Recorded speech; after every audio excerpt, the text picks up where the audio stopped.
Muy buenos días. Agradeceros a todas y todos el que estéis en esta charla.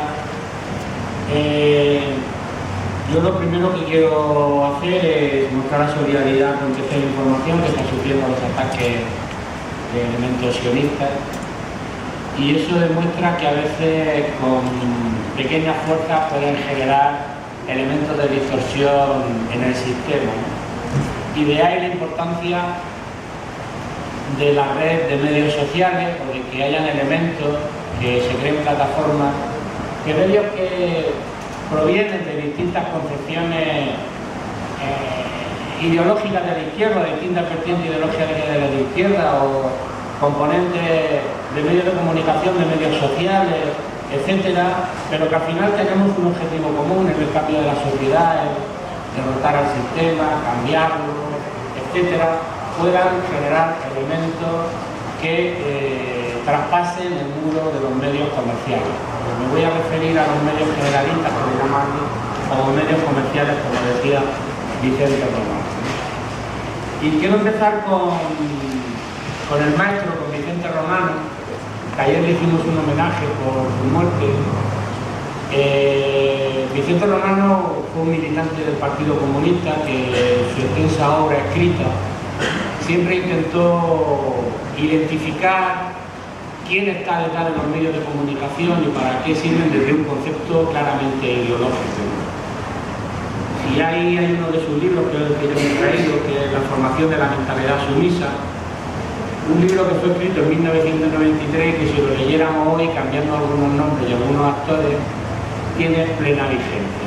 Es una mente preclara, podríamos decir que lo visionó, fue un visionario, no, hacía un análisis marxista de la realidad y a partir de ahí llegaba a conclusiones presentes y futuras como están ahora, ¿no?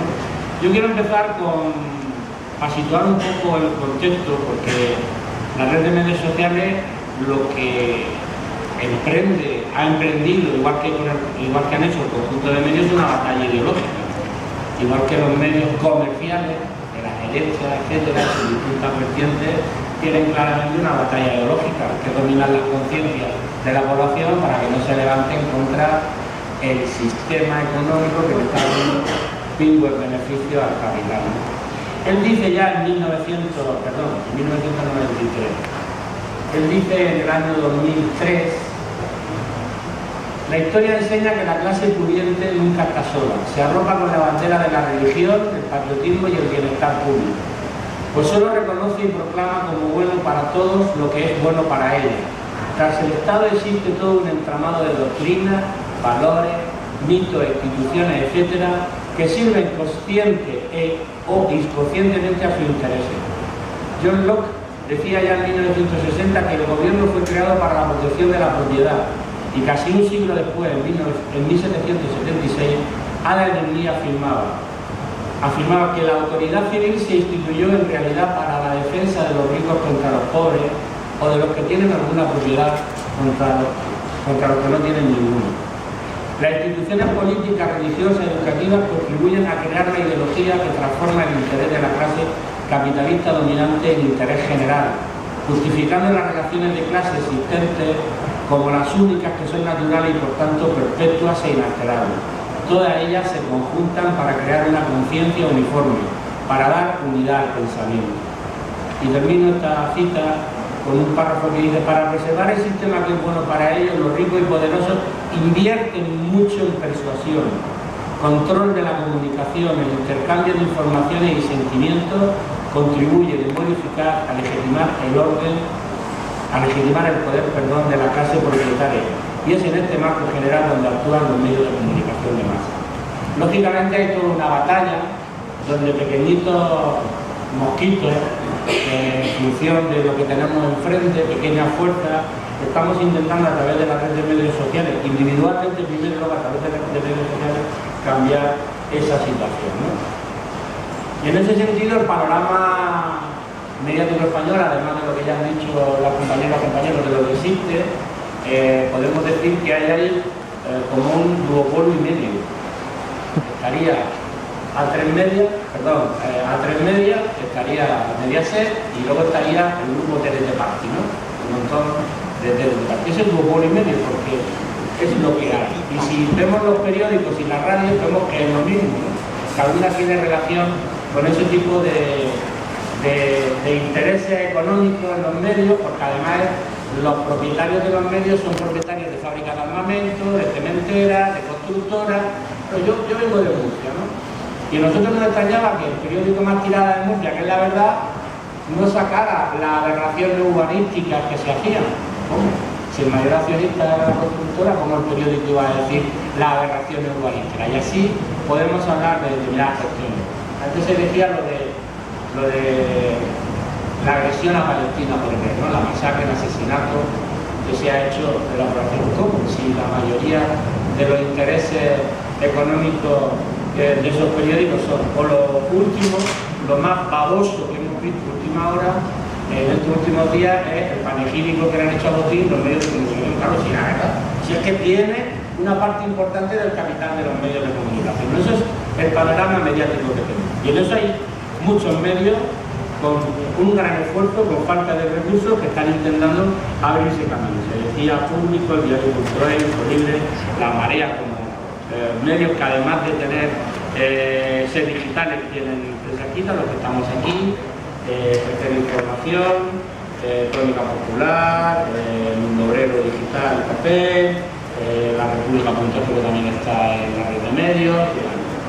Y hago un inciso, en esta mesa queríamos que también estuvieran compañeros de Toma la Tele, para que hubiéramos responsables, o sea, compañeros que representamos los responsables que estarían diciendo.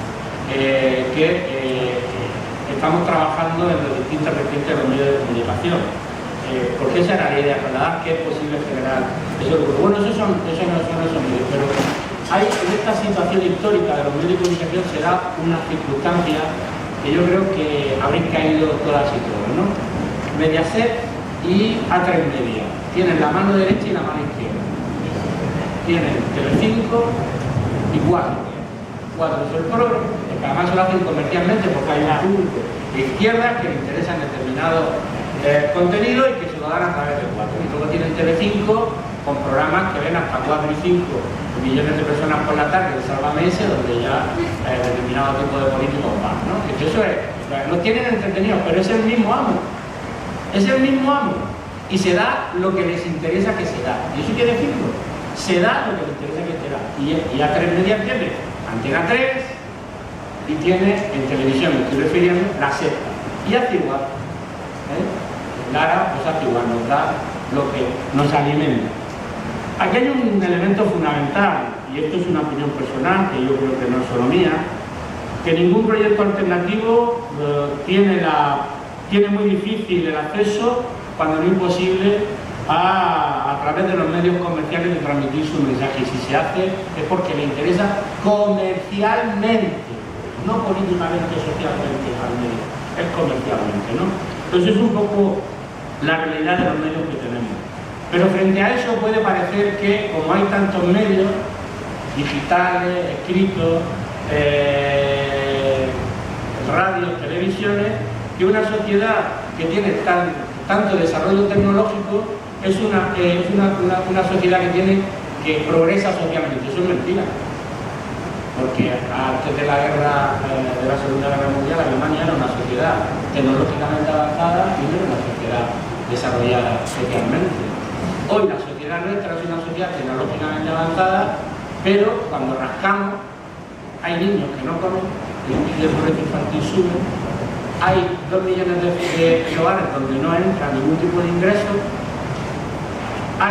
se ha recortado la prestación por desempleo en más del 40% y Rajoy se va a la gloria de que se han ahorrado, no sé si decía, 3.000 millones de euros de esas prestaciones, es decir, que están ahorrando para pagar la deuda a través de que la gente pase hambre y miseria. Esta sociedad desarrollada tecnológicamente no es una sociedad en progreso social, como bien decía Vicente Romano. No voy a leer más del libro para no cansar, ¿no? Entonces yo creo que esta idea de la red de medios sociales, en la que nosotros estamos muy a gusto, en la que el mundo obrero va a apostar, es un elemento muy importante. Muy importante porque, como digo, pequeños mosquitos están generándole, ¿sabéis cuando pica un mosquito? Pues te genera un granito, ¿no? Está generando en el cuerpo de este sistema esos granitos de las picaduras, ¿no? Y eso se puede infectar o no, yo espero que se infecte y que el cuerpo se degrade, el cuerpo del capitalismo, ¿no? Nosotros ya en una jornada que se hizo en Asturias en el 2006, que se llamaba La humanidad contra el imperialismo, ya planteábamos, en aquella mesa creo que estaba Caos en aquella mesa y algún medio más, ya planteábamos la necesidad de hacer algo parecido, ¿no?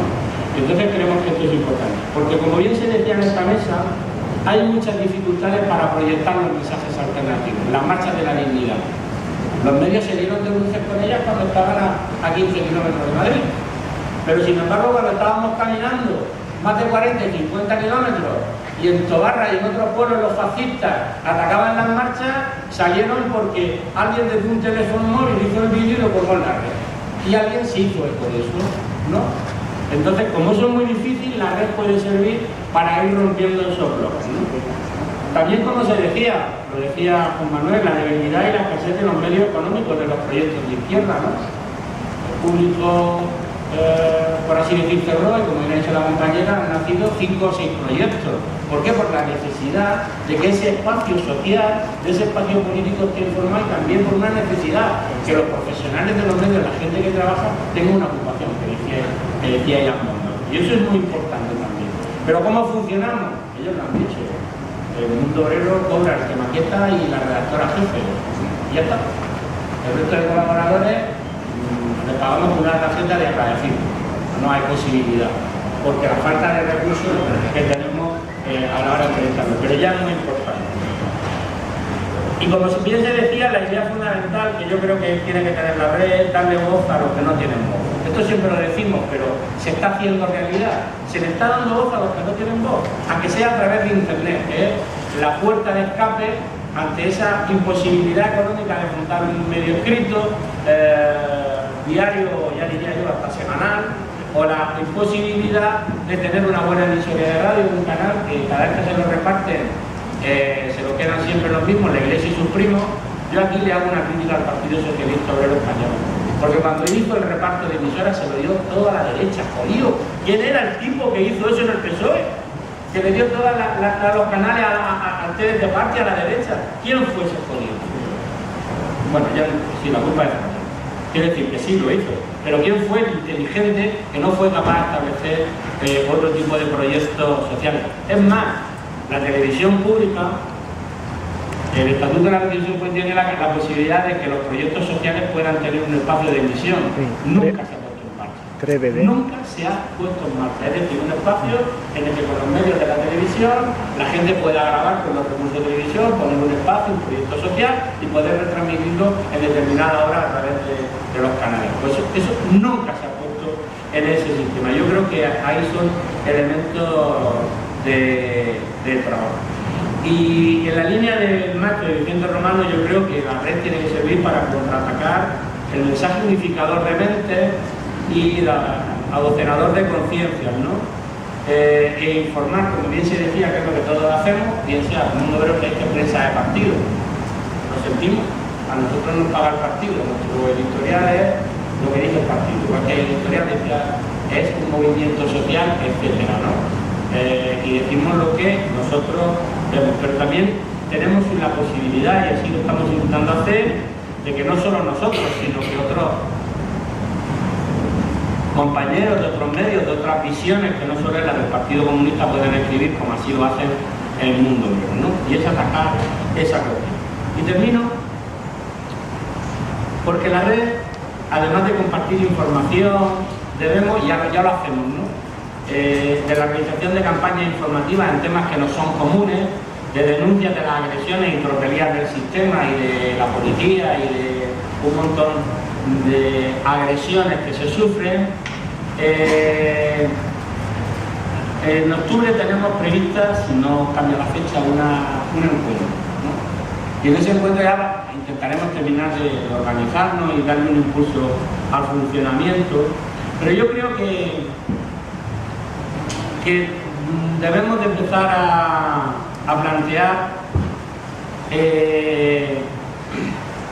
dar un paso más adelante y hacer algo más efectivo, ¿no? Es decir, primero tenemos que organizarnos, que todavía estamos en el babero, todavía estamos creciendo a ver cómo nos organizamos, y hay un logo muy bonito que vamos a presentar, la verdad, parece ser que se está terminando de elegir, se están haciendo campañas importantes, en muchos eventos se ha colaborado y hemos proyectado las mismas noticias, los mismos comunicados, colaboramos en eso. Yo no lo sé, no lo tengo en mente, pero creo que si la red funciona, la red se termina de organizar en octubre, tenemos que pensar en algo más efectivo. Digo que no sé lo que es todavía, pero si ya hemos sido capaces de unirnos gente que antes, y que todavía de vez en cuando escribimos una cosita el uno contra el otro, pero bueno, eso es la diversidad de la izquierda, eso es lo que nos da la vidilla, ¿no? Lo que nos pone la adrenalina, ¿no? Lo que nos da vidilla. Si hemos sido capaces de ponernos de acuerdo en poder informar de las mismas cosas, cada uno en su línea editorial, de los mismos eventos, de los mismos objetivos, tenemos que ser posible poner un contra un poder, ser nosotros un poder al poder de los medios comerciales que llegan. Eso tenemos que intentar ver cómo lo hacemos, ¿no? Conjuntamente con otras plataformas o ampliando esta, claro que generalmente uno, en aquello que decía la compañera en el mundo de publicidad, nosotros creemos que tenemos que aspirar a potenciar que la red de medios sociales, que es donde estamos los medios que estamos aquí, pues sea una red más potente, ¿no? Y me gustaría terminar con un análisis que hacía Vicente Romano en el 93 y que decía, referente de la situación de los medios, que empezaba así: uso el análisis de los factores constitutivos de la conciencia sumisa mantiene su vigencia, decía esto en el 93. Podría haberse ilustrado con ejemplos de actualidad, lo decía en el prólogo, pero cualquier lector puede elegir lo suyo, basta con mirar a su alrededor y contemplar la programación de los medios de comunicación. Como bien es sabido, los dueños de estos medios suelen ser también los propietarios de los medios de producción y del capital financiero. De ahí que el prólogo de la segunda edición la titulásemos Mundialización de la economía y de la conciencia, en consonancia con el concepto de globalización impuesto por el neoliberalismo, eufemismo con el que se denomina a su vez el imperialismo en nuestros días, 1993, el maestro Vicente Romano. Yo termino con esta cita y animando a que, como yo se decía, que no hablemos nosotros solos, sino que también vosotros, si tenéis alguna pregunta, inquietud o opinión, podéis trasladarla.